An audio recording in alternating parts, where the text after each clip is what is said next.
स्वागत है आप सभी का नेक वीडियो लेक्चर में। पोस्ट ऑफिस गाइड पार्ट 2 के सारे इंपॉर्टेंट टॉपिक्स हम कवर करेंगे इस वीडियो में। तो कवर इस तरह से करेंगे ताकि आपका रिवीजन हो जाए। हर एक टॉपिक में से जो भी इंपॉर्टेंट चीज़ मुझे लगी है मैंने इस वीडियो में उसको इंक्लूड किया हुआ है। तो जहाँ से बार बार क्वेश्चन पूछे जाते हैं वही चीज़ें आपको देखने को मिल जाएंगी। तो क्योंकि हम क्या होता है जब भी पढ़ते हैं तो इसमें कई बार हम डायमेंशंस भूल जाते हैं, मैक्सिमम बेड लिमिट भूल जाते हैं और भी बहुत सारी चीज़ें होती हैं। लेकिन हम रिविज़न एक बार कर लें तो फिर एग्जाम में हम उसको भूलते नहीं हैं। तो उसी के हिसाब से बहुत ज़्यादा हमने टॉपिक इसमें ऐड नहीं किए हुए हैं, सिर्फ इंपॉर्टेंट टॉपिक ही आपके रहेंगे। तो आपको ये एक बार अच्छे से कर लेना। अगर आप पीओ गाइड पार्ट 2 अच्छे से नहीं कर पाए हैं तब आपके लिए बहुत ज़्यादा फायदेमंद रहने वाला है। बहुत सारे क्वेश्चंस आपको यहाँ से देखने को मिलेंगे और अगर आपने अच्छे से कर लिया है तो आपका अच्छे से रिवीजन हो जाएगा। इसके बाद फिर आपको ये देखने की ज़रूरत नहीं पड़ेगी। तो चलिए वीडियो शुरू करते हैं। साथ में रेगुलर क्लासेस हमारी चल रही हैं। आप कोई से भी एग्जाम की तैयारी करना चाहते हो स्क्रीन पे दिए हुए नंबर पे मैसेज करके हमारे साथ जुड़ सकते हैं। तो चलिए वीडियो शुरू करते हैं। तो हर एक टॉपिक में ऐसे कवर किया गया तो उसी हिसाब से हम चलते जाएंगे। सबसे पहले हम देखेंगे फॉरेन पोस्ट डेफिनेशन, विदेशी डाक की परिभाषा क्या होती है। Applies to postal articles which do not come within definition of inland post. तो ये किसके ऊपर अप्लाई होती है? ऐसे डाक लेखों के ऊपर, ऐसे पोस्टल आर्टिकल्स के ऊपर ये अप्लाई होती है जो आपके इनलैंड पोस्ट में अंतर्देशीय डाक में नहीं आते हैं। ठीक है, जो आपकी अंतर्देशीय डाक की परिभाषा है उसके अंतर जो भी पोस्टल आर्टिकल्स नहीं आते हैं उनको विदेशी डाक की परिभाषा में रखा गया है। और फॉरेन पोस्ट में जो आर्टिकल्स हैं इनके दो टाइप हैं, दो प्रकार हैं। और कौन कौन से हैं? लेटर पोस्ट और दूसरा है आपके पास पार्सल पोस्ट। तो क्वेश्चन ये बार बार पूछा जाता है। इसमें क्या पूछा जाता है कि आपकी फॉरेन पोस्ट में जो आर्टिकल्स हैं उनके कितने प्रकार हैं, कितने वर्ग हैं? सिर्फ दो प्रकार हैं, लेटर पोस्ट और पार्सल पोस्ट। उसके बाद आपके पास UPU, universal postal union, territories of member countries in India in union regarded as single postal territory for the reciprocal exchange of letter post items. तो जितने भी यूनिवर्सल पोस्टल यूनियन में देश आपके शामिल हैं उन सभी को क्या माना जाता है? सिंगल पोस्टल टेरिटरी माना जाता है। और क्यों माना जाता है? जो लेटर मेल आइटम्स होती हैं उनके पारस्परिक आदान प्रदान के लिए, उनके रेसिप्रोकल एक्सचेंज के लिए क्या माना जाता है? इसको सिंगल पोस्टल टेरिटरी माना जाता है। किसको? यूनिवर्सल पोस्टल यूनियन को। अब यूनिवर्सल पोस्टल यूनियन में आपकी टोटल 192 कंट्रीज आती हैं, यानी कि उन सभी 192 देशों को क्या माना जाएगा? सिंगल पोस्टल टेरिटरी माना जाएगा। और क्यों माना जाएगा? जो भी आपके लेटर पोस्ट आइटम्स के पारस्परिक आदान प्रदान के लिए इसको माना जाएगा सिंगल पोस्टल टेरिटरी।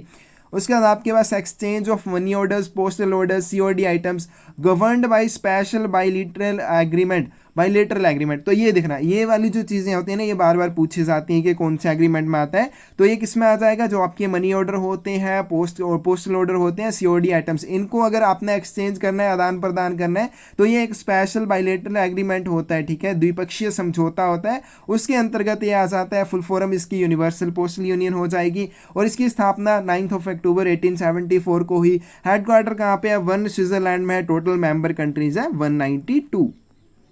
उसके बाद दूसरा आता है एपीपीयू। तो ये सारे देखना इंपॉर्टेंट क्वेश्चन है, बार बार पूछे गए हैं। तो एशियन पैसिफिक पोस्टल यूनियन, इसकी स्थापना 1961 में हुई और उस समय इसका हेडक्वार्टर मनीला फिलीपींस में था। और भारत ने इसको बाद में ज्वाइन किया। कब किया? 1973, 1973 में ज्वाइन किया।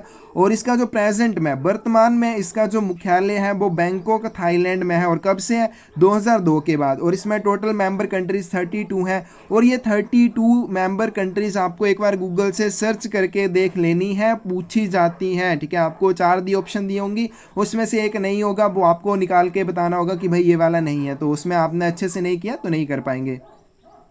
उसके बाद आपके पास है letter post. Letter post includes letters, post cards, printed papers including books and registered newspaper, small packet and blind literature packet. तो पत्र पोस्ट में आपके पास क्या क्या आ जाती हैं? ये सारी चीज़ें आ जाती हैं। अब इसमें भी दो श्रेणियां बनती हैं, वो हम पहले वाली वीडियोज़ में कर चुके हैं। इंपॉर्टेंट क्वेश्चन वाली वीडियो में हमने बार बार किया है कि दो श्रेणियाँ कौन कौन सी हैं, लेटर एट कार्टस और दूसरी ऑर्डर सब्जेक्ट। अब लेटर एट कार्टस में आपके लेटर्स और पोस्ट कार्ड ये दोनों आते हैं। ऑर्डर सब्जेक्ट में बाकी ये सारी चीज़ें आपकी आ जाएंगी। इसके बाद वाली प्रिंटेड पेपर जिसमें बुक्स भी आ जाती हैं, registered newspaper, small packet, blind literature packet. तो ये सारे वैसे तो लेटर पोस्ट में है लेकिन उसमें भी दो श्रेणियां हैं। तो दोनों श्रेणियों में से पहली वाली में आपके लेटर्स और पोस्ट कार्ड, और ऑर्डर सब्जेक्ट में आपकी ये सारी चीज़ें आ जाएंगी। Letter post, aerogrammes also include in letter post, तो ये भी आपके जो एरोग्राम होते हैं ये भी लेटर पोस्ट में आ जाते हैं। No class of article in surface post corresponding to aerogrammes, तो एरोग्राम जो है ये सिर्फ एयर ट्रांसमिशन के लिए इनको बनाया जाता है, इनसे संबंधित कोई भी वर्ग का लेख आपको सरफेस ट्रांसमिशन के लिए नहीं मिलेगा, सरफेस पोस्ट में नहीं मिलेगा, ये सिर्फ किस में मिलेंगे, एयर ट्रांसमिशन के लिए मिलेंगे। उसके बाद आपके हैं postage charges, surface postage rate for a particular class of article in letter post same for all destinations, तो ये मोस्ट इंपॉर्टेंट क्वेश्चंस बनता है यहाँ से, पोस्टेज चार्जेस वाला पूछा जाता है। तो यहाँ पे क्या बोला गया है, सरफेस पोस्टेज रेट जो होता है किसी भी वर्ग के, ठीक है, किसी भी एक विशेष वर्ग के लेख के लिए लेटर पोस्ट में वो सभी गंतव्यों के लिए क्या रहता है, सेम रहता है, except few nearby countries to which inland rates of postage are applicable, सिवाय कुछ एक नज़दीकी देशों को छोड़कर जिनके लिए हमारी अंतर्देशीय जो रेट है पोस्टेज वाली वो चल जाती है, लेकिन बाकियों के लिए सेम रहेगा, ठीक है, सेम फॉर ऑल डेस्टिनेशन। उसके बाद आपके पास फीस फॉर स्पेशल सर्विसेज, विशेष जो आपकी सर्विसेज होती हैं, जैसे आप रजिस्ट्रेशन करवाते हैं, एक्नोलेजमेंट, अब एक्नोलेजमेंट हम इंग्लैंड में बोलते हैं, लेकिन फॉरेन में जब बोलेंगे तो क्या बोलेंगे, एडवाइस ऑफ डिलीवरी, एडी क्या होगी वहाँ पे, एडवाइस ऑफ डिलीवरी, इंग्लैंड में एडी का मतलब एक्नोलेजमेंट, दोनों ही सेम चीज़ है। इंश्योरेंस करवाते हैं, सर्टिफिकेट ऑफ पोस्टिंग चाहिए, लेट फीस, तो ये सारी चीज़ों के लिए। अब सर्टिफिकेट ऑफ पोस्टिंग क्या चीज़ होती है, उन आर्टिकल्स के लिए आपको दिया जाता है जिनके लिए आपको रिसिप्ट नहीं दी जाती है, तो उनके लिए मिल जाएगा आपको सर्टिफिकेट ऑफ पोस्टिंग। तो हम इन सभी चीज़ों की अगर करवाना चाहते हैं, आपको ये वाली स्पेशल सर्विसेज चाहिए, तो यूनिफॉर्म फॉर ऑल डेस्टिनेशन, तो ये सभी गंतव्यों के लिए समान रहेगी, एक समान, यानी कि अगर किसी एक देश के लिए 1 रुपया लग रहा है तो दूसरे देश के लिए भी 1 ही रुपया लगेगा, सभी के लिए ये सेम रहेगा। और दूसरे आपके एयर सरचार्जेस हैं, combined charges, airmail charges, vary according to destination, ये तीनों जो हमने कर लिए, ठीक है, ये वाले एक चार्जेस हमने कर लिए, ये वेरी अकॉर्डिंग टू डेस्टिनेशन, गंतव्य के हिसाब से अलग अलग चलेंगे, ये वाले आपके एयर सरचार्जेस, कंबाइंड चार्जेस और एयरमेल चार्जेस। और स्पेशल सर्विसेज के लिए ये सभी के लिए समान रहेंगे। और उसके बाद सरफेस पोस्टेज रेट वाले, ये भी किसी विशेष वर्ग के लेख के लिए एक समान रहेंगे, यानी कि अगर आपके लेटर देखेंगे तो लेटर्स के लिए सभी देशों के लिए समान रहेंगे, बुक पैकेट देखेंगे तो उसके लिए भी समान रहेंगे, सभी देशों के लिए सेम है। तो इसमें ये वाले आपके इंपॉर्टेंट क्वेश्चंस बन जाएंगे तीनों, ठीक है। तो उसके बाद आपके पास क्या आ जाते हैं, फ्रेजाइल ऑब्जेक्ट्स, ठीक है, लिक्विड्स हैं, ऑयली फैटी सब्सटेंसेस, लाइव वीज, उसके बाद आपके leeches, silk worm eggs, if packed according to conditions may be send to foreign countries, तो यहाँ पे टूटने वाला फ्रेजाइल क्या होता है, नाजुक सामान कोई भी है, लिक्विड है, ऑयल है, फैटी सब्सटेंसेस है, जीवित मधुमक्खियाँ, ये भी आप भेज सकते हैं, लीचेस और सिल्क वॉर्म एग्स, तो इन सभी को भेजा जाता है, लेकिन उसके लिए कंडीशंस है, अगर उनको फॉलो किया जाए तो उनके हिसाब से पैक करके इनको भेजा जा सकता है। तो ये पूछ लिया जाए क्या इनको भेजा जा सकता है, हाँ बिल्कुल, लाइव बीज, जीवित मधुमक्खियाँ, ये थोड़ा ओड सा है लेकिन इनको भी भेजा जा सकता है। उसके बाद आपके पास है आर्टिकल्स कंटेनिंग अर्जेंट मेडिसिन, ऐसे लेख जिनके अंदर आपकी ज़रूरी दवाइयाँ होती हैं, must contain a light green label on address side, तो इसमें क्या होना चाहिए, एड्रेस साइड, एड्रेस साइड कौन सी होती है, जिस साइड के ऊपर प्राप्तकर्ता का पता लिखा होता है उसके ऊपर हल्के हरे रंग का एक लेबल होना चाहिए, और इसमें आपके पास कुछ सिंबल और लेटर्स लिखे होते हैं। डायमेंशंस की बात करें, ये पूछी जाती हैं, तो मैंने एक बार पहले भी आपको बोला इस वीडियो में कि ये जितने भी क्वेश्चंस और जितने भी वर्ड्स लिखे हुए हैं ना, ये सारे एग्जाम में पूछे गए हैं, बार बार पूछे गए हैं, तो किसी को भी छोड़ना मत। डायमेंशंस क्या होंगी इस वाले लेवल की, 62/44 मिलीमीटर, ठीक है। और इसमें जो आपकी वर्ड्स और लेटर्स रहेंगे वो क्या रहेंगे, तो सबसे पहले ये सिंबल हम देख लेते हैं, एक सांप की तरह इसमें सिंबल रहेगा, एक लकड़ी के ऊपर सांप जैसा होगा जिसके ऊपर लिखा होगा मेडिसमेंट अर्जेंट, ठीक है, ये वाले वर्ड्स लिखे होंगे। और ये जो बैकग्राउंड रहेगा इसका, ये वाला सारा, ये कैसा रहेगा आपका, लाइट ग्रीन रहेगा, ठीक है, बैकग्राउंड कलर लाइट ग्रीन, हल्के हरे रंग का रहेगा। बाकी जो लेटर्स और सिंबल होंगे ये कौन से कलर में, ब्लैक, काले कलर में रहेंगे। उसके बाद आपके पास मेथड ऑफ एड्रेसिंग, भाई ये बार बार क्वेश्चन पूछा गया है, इनकी सीक्वेंस क्या रहती है। जब भी आप फॉरेन कंट्री के लिए कोई लेख लिखते हैं, लेख के ऊपर एड्रेस लिखते हैं, तो उसके ऊपर जो आपका एड्रेस रहता है उसकी सीक्वेंस क्या रहती है, कौन से विवरण को पहले लिखा जाएगा, उसके बाद कौन सा लिखा जाएगा। और कई बार पूछा जाता है कि कौन से विवरण की आवश्यकता नहीं है, उसमें आपको 3 दिए होंगे जो कंपल्सरी रहेंगे, एक जिसकी ज़रूरत नहीं है या नहीं लिखा जाएगा तो आपको उसमें बताना पड़ेगा। तो आपने ये अच्छे से नहीं किया, आप कैसे बताएंगे। तो देखिए, मेथड ऑफ एड्रेसिंग, पता लिखने का तरीका, पर्टिकुलर पर्टिकुलर्स विवरण कौन कौन से रहेंगे और ऑर्डर यानी कि उनको किस क्रम में लिखना है वो चीज़। नेम ऑफ एड्रेस सबसे पहले प्राप्तकर्ता का नाम, तो जैसे हम इंग्लैंड में लिखते हैं वो भी मोस्ट इंपॉर्टेंट है, वो भी बार बार पूछा जाता है। Number of house and name if any, उसके बाद घर का नंबर या फिर उसका कुछ भी नाम है तो वो लिखा जाएगा। Flat, apartment number, floor number, block number if any, तो उसके बाद ये वाली चीज़ लिखी जाएगी। Name of street, road, name of place और लोकेलिटी। तो देखिए सबसे पहले यहाँ पे क्या हो गया, अब मैं मान लीजिए मैंने मेरे लिए कोई आप भेज रहे हैं फॉरेन में, ठीक है, अगर मैं फॉरेन कंट्री में रहता हूँ, आप मेरे लिए कोई आर्टिकल भेज रहे हैं तो कैसे भेजेंगे, सबसे पहले मेरा नाम लिखा जाएगा क्योंकि उसमें मैं इंपॉर्टेंट हूँ। उसके बाद क्या लिखा जाएगा, उसके बाद मैं जिस घर में रहता हूँ वो चीज़ लिखी जाएगी, ठीक है, उसका नाम या नंबर लिखा जाएगा। उसके बाद देखिए घर भी कहीं आपके अपार्टमेंट में होगा, किसी फ्लोर नंबर पे होगा या किसी ब्लॉक में होगा, उसके बाद वो चीज़ लिखी जाएगी। यानी कि एक सीक्वेंस आपके दिमाग में ऐसे ही बन जाएगी ना कि आप सबसे पहले किसका नाम लिख रहे हैं, मेरा लिख रहे हैं, उसके बाद जिस घर में मैं रहता हूँ उसका नंबर या नाम लिख रहे हैं, उसके बाद वो घर भी कहीं आपके अपार्टमेंट में किसी आपके फ्लोर नंबर पे होगा या फ्लैट नंबर कुछ होगा, वो चीज़ लिखी जाएगी। उसके बाद वो आपका कहीं रोड में, गली में, ठीक है, या किसी भी लोकेलिटी में तो आएगा ना, फिर उसके बाद वो चीज़ लिखी जाएगी। उसके बाद name of post office of delivery, ठीक है, उसके बाद वितरण डाकघर का नाम लिखा जाएगा। Delivery zone number, postal code number, यानी कि सबसे छोटी चीज़ से शुरुआत हुई उसके बाद बढ़ते चले गए, ठीक है।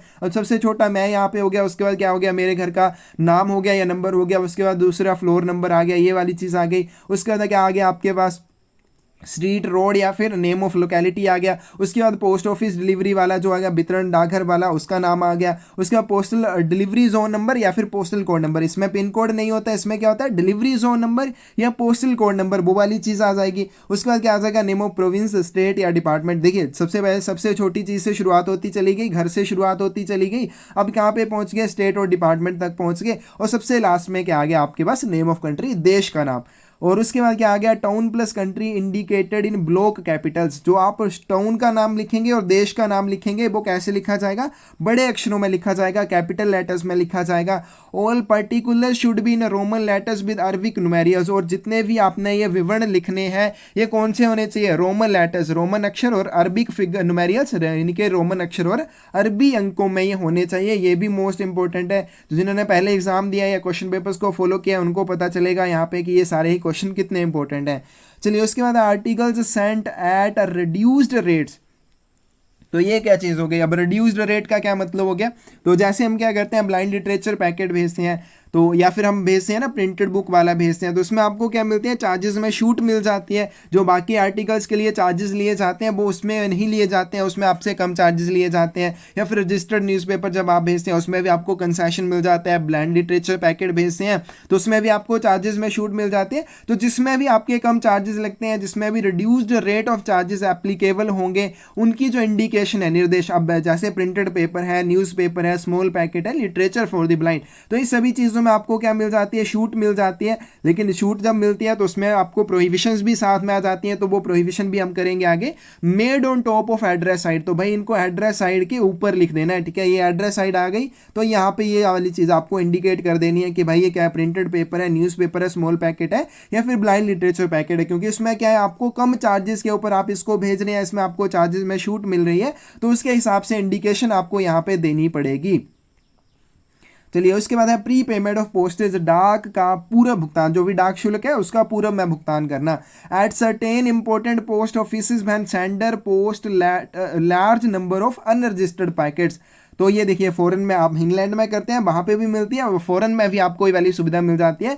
कुछ एक महत्वपूर्ण डाकघरों में जहाँ पे सेंडर बड़ी संख्या में अनरजिस्टर्ड पैकेट, ये इंपॉर्टेंट चीज़ें होती हैं जो छोटी छोटी पूछी जाती हैं। कैसे पूछी जाएगी भाई, रजिस्टर्ड पैकेट होंगे, अनरजिस्टर्ड पैकेट होंगे, कैसे पैकेट होंगे, अनइंश्योर्ड होंगे, इंश्योर्ड होंगे। तो ध्यान रखना अनरजिस्टर्ड पैकेट होंगे, अपंजीकृत पैकेट होंगे, बड़ी संख्या में उनको पोस्ट करते हैं। तो यहाँ पे कितने करते हैं, 500 इन बिग सिटीज़, बड़े शहरों में 500 और 250 इन स्मॉल सिटी, छोटे शहरों में 250। तो उनको उनके लिए वाली सुविधा उपलब्ध रहेगी।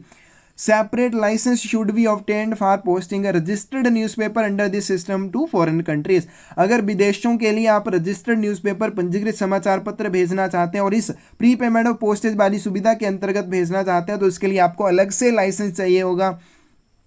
और उसके बाद entries printed on a wrapper और below registered newspaper on paper, तो यहाँ पे क्या हो जाएगा, जो एंट्रीज होनी चाहिए, क्या क्या होना चाहिए, आपका जो रैपर होगा रजिस्टर्ड न्यूज़पेपर का या फिर रजिस्टर्ड न्यूज़पेपर के ऊपर licence number, licence to post under cash payment system, ठीक है, यहाँ पे लाइसेंस नंबर भरा जाएगा। बाकी ये वाली पूरी की पूरी चीज़ ऐसे ही लिखी जाएगी। और उसके बाद ये वाली जो इंपॉर्टेंट चीज़ है, ये इंपॉर्टेंट चीज़ है भाई, पोस्टेज पेड या पोर्ट पे, ये वाला वर्ड लिखा होगा। जब भी आप प्री पेमेंट और पोस्टेज वाली कैश वाली सुविधा का लाभ उठाते हैं, उसके अंतर्गत लेखों को भेजते हैं, तो उसके ऊपर ये चीज़ होनी चाहिए, पोस्टेज पेड पोर्ट पे, ये वाली आपको छपाने की प्रबंध आपको करना पड़ेगा। और यहाँ पे ये वाला जो होता है ना, ये वाला बॉर्डर, ये थिक बॉर्डर होता है, ठीक है, मोटा सा, यहाँ पे तो पतला बनाया गया, ये मोटा सा बॉर्डर होता है। और डायमेंशंस इसके इंपॉर्टेंट है, 20x15 मिलीमीटर होनी चाहिए। वर्ड्स पोस्टेज पेड और port pay enclose by a thick border with area not less than 300 square metre. और इसका जो एरिया रहेगा ना, ये वाला जो आपका रहेगा 300 स्क्वायर मिलीमीटर से कम नहीं होना चाहिए। पोस्टेज स्टैम्प्स और franking impression apply to top right hand corner of address side. तो ये सेम आपका जैसे हम इंग्लैंड में करते हैं, कहाँ पे लगानी चाहिए पोस्टेज स्टैम्प। अब फ्रैंकिंग इंप्रेशन भी आप डाक प्रवाह के भुगतान के लिए यूज़ करते हैं, तो उसके हिसाब से इनको कहाँ पे लगाना चाहिए, राइट हैंड टॉप कॉर्नर के ऊपर लगाया जाएगा, एड्रेस साइड में। Post cards having stamps affixed on back treated as unpaid. Post card है, अगर उसके ऊपर जो आपने चार्जेस के लिए डाक टिकट लगाए हैं वो लगा दिए आपने पीछे, तो उनको क्या मानना जाएगा, उनको मानना जाएगा अनपेड। चलिए, उसके बाद आपके पास articles posted on board ships.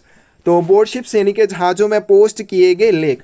तो post office situated at port of call of ocean going vessel. तो यहाँ पे क्या होता है, पोस्ट ऑफिस जो आपका कहाँ पे स्थित है, जो बंदरगाह पे स्थित होता है जहाँ से आपका जहाज आ रहा है। Except mails posted on board, तो वो जहाज पर पोस्ट किए गए लेखों को एक्सेप्ट करता है। If they delivered loose to post office, अगर उन्हें खुले रूप में पोस्ट ऑफिस को दिया जाए।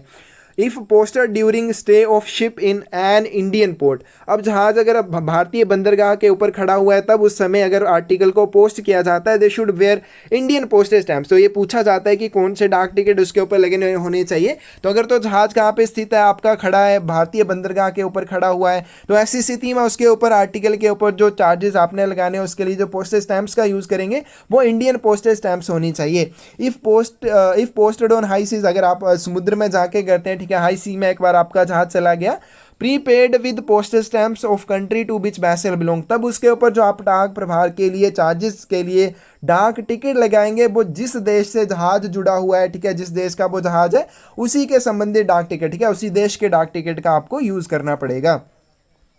डिलीवरी इन डेस्टिनेशन कंट्री, तो गंतव्य देश में वितरण कैसे किया जाएगा, delivery non delivery detention according to internal regulations of destination country. तो वितरण है, चाहे उसका वितरण नहीं हो पाया या उसको रोकना, तो ये कैसे किया जाएगा, according to internal regulations of destination country, गंतव्य देश के आंतरिक कानूनों के हिसाब से ही उसको क्या किया जाएगा, ये सारी चीज़ें देखी जाएगी। अब मेरे हिसाब से रूल होने चाहिए। मुझे कोई तीसरा व्यक्ति बोलेगा आके कि आप ऐसा करो, ऐसे रहो, यहाँ पे वो ये करो, तो मैं क्यों करूँगा, ठीक है, मेरे घर के रूल जो है वो मैं फॉलो करूंगा, ठीक है, मैं बनाऊंगा, उसी के हिसाब से चलेगा सब कुछ। तो यहाँ पे भी वही सेम चीज़ होती है, डेस्टिनेशन कंट्री के जो रूल्स और रेगुलेशंस होंगे उसी के हिसाब से इसका वितरण होगा या नहीं होगा या उनको रोका जाएगा, तो वो उस चीज़ के बारे में देखेंगे। तो आपको भारत के पता होनी चाहिए, दूसरे देशों के आपको ज़रूरत नहीं है।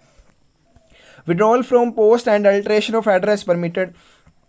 तो ये अलग से ही कई बार क्वेश्चन पूछ लिया जाता है कि अगर आपने एक आर्टिकल को भेज दिया है फॉरेन कंट्री के लिए, अब आप उसको डाक से निकालना चाहते हैं, उसके एड्रेस में परिवर्तन करना चाहते हैं, क्या इसकी अनुमति होगी? बिल्कुल उसकी अनुमति आपको होगी। और if fails fees paid for recall not be refunded under any circumstances. और अगर ऐसा करने में असमर्थ हो जाता है, अब क्या हो गया, आपने एप्लीकेशन वगैरह दे दी, वो एक आपका लंबा सा आ जाता है, पढ़ो नहीं पढ़ना रहने दो, उसको ज़रूरत भी नहीं है। लेकिन क्या होता है, उसमें आपको एप्लीकेशन देनी पड़ती है ऑफिस ऑफ पोस्टिंग में, जहाँ से आपने आर्टिकल को पोस्ट किया था। फिर वो दूसरे जिस देश के लिए उसको भेजा है वहाँ से वो संपर्क करते हैं रोकने के लिए। लेकिन अगर क्या हो गया, वो रोकने में असमर्थ हो जाते हैं, तो ऐसी स्थिति में आपने जो रिकॉल करने के लिए, वापस बुलाने के लिए शुल्क दिया होगा, वो आपको किसी भी स्थिति में वापस नहीं दिया जाएगा, ठीक है। जो आपने रिकॉल के लिए फीस दिया वो किसी भी स्थिति में आपको रिफंड नहीं की जाएगी।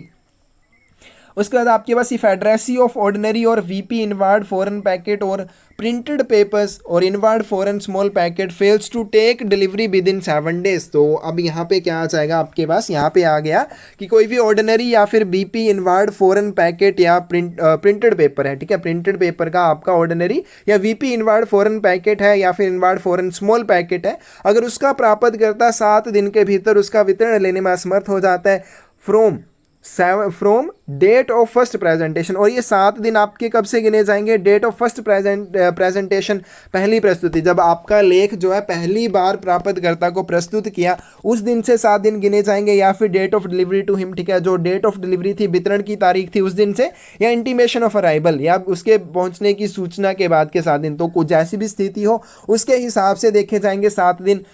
प्लस यहाँ पे क्या किया जाएगा? वेट मोर देन 500 ग्राम। उसके बाद क्या हो जाएगा? 7 दिन तक उसका वितरण उसने नहीं लिया, और उसके बाद उसका वजन भी 500 ग्राम से ज़्यादा है। तो यहाँ पे ये किसकी बात की गई है? प्रिंटेड पेपर और स्मॉल पैकेट की, इन दोनों की बात की गई है। 500 ग्राम से ज़्यादा वजन है, 7 दिन के भीतर उसका वितरण नहीं लिया गया है। Warehousing charges at the rate per day collected from addressee फ्रॉम 8th day at time of delivery. तो वितरण के समय प्राप्तकर्ता से वेयर हाउसिंग चार्जेस मतलब कि भंडारण शुल्क, उसको जो रोके रखने के लिए, उसको भंडारित करने के लिए जो शुल्क है वो एड्रेसी से लिया जाएगा। और कौन से दिन से? 8वें दिन से। कभी पूछा जाता है कौन से दिन के बाद से लगना शुरू हो जाएगा, तो 7वें दिन के बाद। अगर पूछा जाए कौन से दिन से लगना शुरू हो जाएगा, तब क्या आ जाएगा आपके पास? 8वें दिन से लगना शुरू हो जाएगा। उसके बाद आपके पास है पोस्ट रेस्टोरेंट आपके इंग्लैंड में भी बहुत ज़्यादा मशहूर है और फॉरेन पोस्ट में भी। तो if not delivered within 7 days warehousing charges levied from 8th day. अगर पोस्ट रेस्टोरेंट के रूप में कोई भी लेख भेजा जाता है, उसका वितरण 7 दिन के भीतर नहीं लिया जाता है, तो उसके ऊपर भी भंडारण शुल्क जो है 8वें दिन से लगाया जाएगा। Detention of post restaurant article for a period not exceeding 1 month। ये बहुत ही कॉमन सा और आपका मोस्ट इंपॉर्टेंट क्वेश्चन है कि पोस्ट रेस्टोरेंट के रूप में भेजा गया लेख आपके ऑफिस ऑफ डिलीवरी में कितने दिन तक? 1 महीने से ज़्यादा के लिए उसको नहीं रोका जाएगा, यानी कि 1 महीना रोका जा सकता है। VP article addressed post restaurant detained in post office for a period not exceeding 7 days। उसके बाद वीपी आर्टिकल जिसको पोस्ट रेस्टोरेंट के रूप में भेजा गया है उसको सिर्फ 7 दिन तक ही रोका जाएगा। तो ये 2 हो जाएंगे आपके। एक अगर नॉर्मल है वीपी लेख के बजाय कोई ऑनलाइन लेख है तो उसको किसमें 1 महीने तक रोक के रखा जा सकता है, और वीपी लेख है तो 7 दिन तक ही रोका जाएगा। चलिए उसके बाद आती है redirection. Surface mail items from foreign country to deliver in India redirected to any place in India. तो विदेशों से भारत में वितरण के लिए प्राप्त कोई भी लेख जो कैसे आया? सरफेस मेल से। अब सरफेस में आपका सीवी आ जाता है और बाई लैंड भी आ जाता है, दोनों ही आ जाते हैं। तो इसमें क्या हुआ? कोई भी आपका लेख प्राप्त हुआ है तो उसको रीडायरेक्ट किया जा सकता है भारत में किसी भी दूसरी जगह के ऊपर। और बाकी जो आपकी फर्स्ट क्लास मेल है, चाहे वो सरचार्ज हो चाहे नहीं हो, फर्स्ट क्लास में आपके कौन से आ जाएंगे? इसमें आपके लेटर्स आएंगे, पोस्ट कार्ड, एरोग्राम, ये तीनों आएंगे। और यहाँ पे क्या हो जाएगा? Letters, aerogramme, post card. तो ये नीचे दिया हुआ है। फर्स्ट क्लास में ध्यान रखना, फॉरेन पोस्ट में लेटर्स, एरोग्राम्स और पोस्ट कार्ड। इनलैंड में क्या आते हैं? लेटर्स, पोस्ट कार्ड और इनलैंड लेटर कार्ड। तो उसमें ये वाले 3 आते हैं। फॉरेन पोस्ट में लेटर्स, एरोग्राम्स और post cards. Eligible for free redirection by air with in India. तो ये भारत में मुफ्त पुनः निर्देशन के लिए, और कैसे? बाय एयर इनका मुफ्त पुनः निर्देशन किया जाता है, ठीक है। भारत में अगर इसको दूसरी जगह से भेजना है, एक जगह से दूसरी जगह पे, तो रीडायरेक्शन कैसे की जाएगी? बाय एयर, बिना किसी चार्जेस के।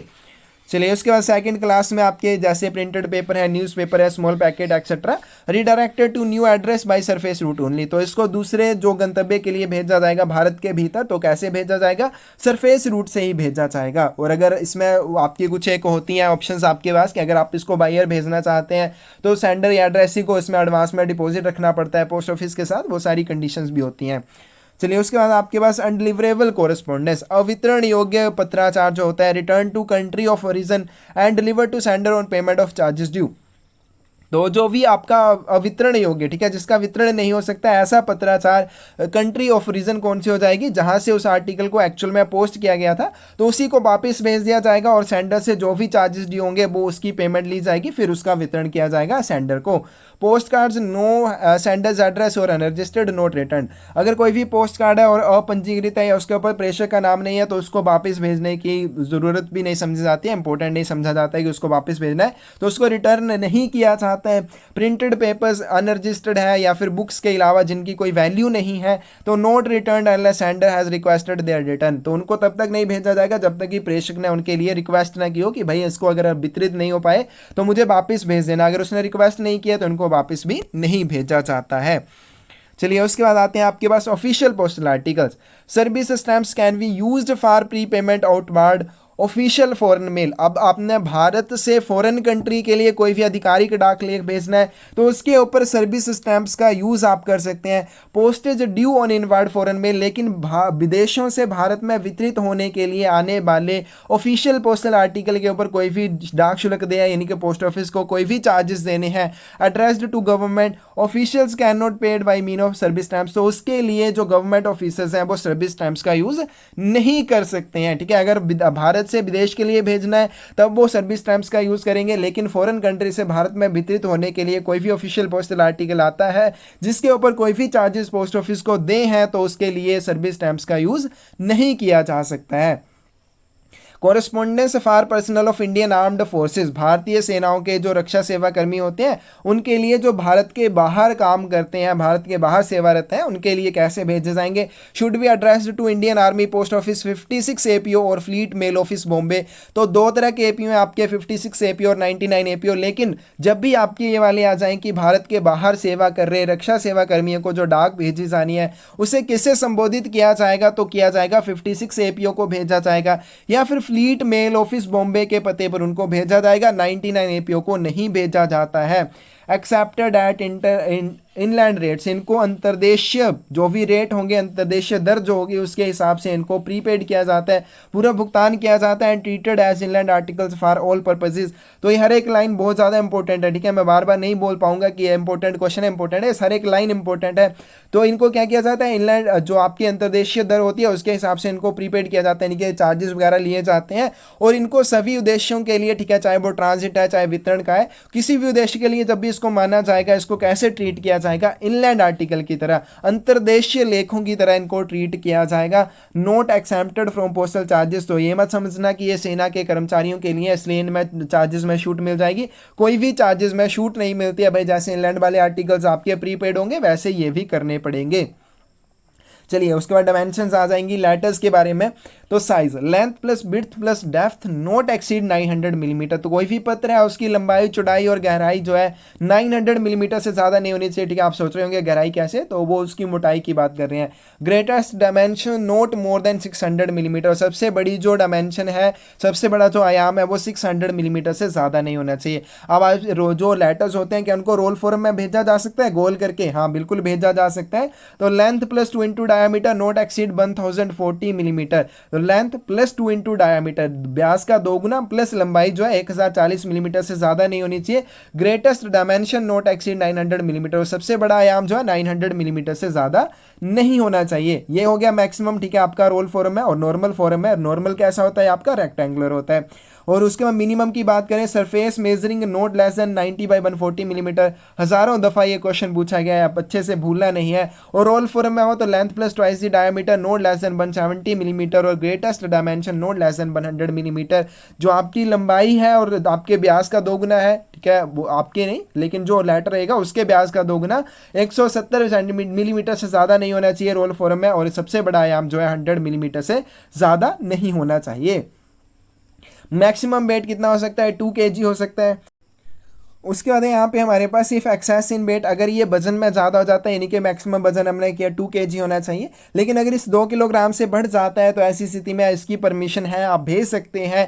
Charges based on actual weight of collected, तो चार्जेस जो लिए जाएंगे वो एक्चुअल में जितना वेट रहेगा उसके हिसाब से लिए जाएंगे। अगर 3 किलो का भेज रहे हैं तो 3 किलोग्राम के हिसाब से, यानी कि यहाँ पे वेट वाली लिमिट तो दी हुई है 2 kg, लेकिन यहाँ पे उसका कोई मायने नहीं है क्योंकि आप इसमें ज़्यादा वेट का भी भेज सकते हैं।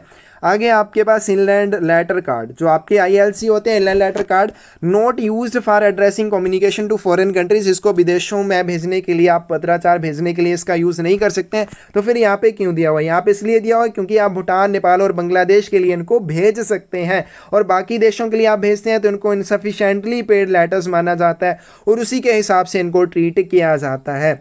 चलिए आगे आपके पास post card, heading post card shown on front side of post card.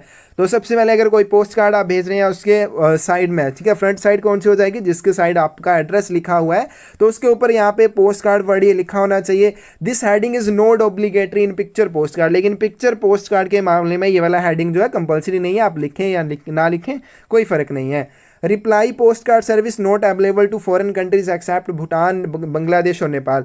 तो रिप्लाई पोस्ट कार्ड सर्विस जो सर्विस है ये भी फॉरेन कंट्रीज के लिए अवेलेबल नहीं है, लेकिन आपके भूटान, बांग्लादेश और नेपाल इन तीनों देशों के लिए अवेलेबल रहेगी। Dimensions of privately manufactured post card minimum 105 by 148 millimetre. तो जो प्राइवेटली निजी निर्मित वाले पोस्ट कार्ड होते हैं उनकी मिनिमम डायमेंशंस 105 बाई 148 मिलीमीटर, ठीक है, ये मैक्सिमम होना चाहिए था, और मिनिमम होनी चाहिए थी आपकी 90 बाई 140 मिलीमीटर। तो इसको थोड़ा सही कर लेना, ठीक है, ये आपका मिनिमम यहाँ पे आ जाएगा नीचे वाला और मैक्सिमम ये वाला आ जाएगा। और उसके बाद आपके पास forbidden to attach with post card allowed, ठीक है। तो यहाँ पे दिया हुआ है इस साइड में कि आप कौन कौन सी चीज़ें पोस्ट कार्ड के साथ नहीं चिपका के भेज सकते हैं, और यहाँ पे कौन सी भेज सकते हैं। सैम्पल्स ऑफ मर्चेंडाइज, किसी भी सामान का कोई सैंपल नहीं होना चाहिए। एम्बेलिश विद क्लॉथ एम्ब्रॉयडरी, ठीक है, कपड़े की कढ़ाई से आप इसको संभार नहीं सकते हैं। स्पैंगल और सिमिलर मटेरियल, ठीक है, इस तरह का कोई मटेरियल नहीं होना चाहिए। विच आर नॉट रेक्टेंगुलर, जो आयताकार है वो चीज़ भी नहीं होनी चाहिए। सेंट इन क्लोज्ड एनवलपीज, अगर आप इसको बंद लिफाफे में भेजते हैं। प्रीपेड एट लेटर रेट, तो इसको पत्र डाक के ऊपर चार्जेस लगेंगे, उसके हिसाब से इसके ऊपर भी आपको चार्जेस देने पड़ेंगे।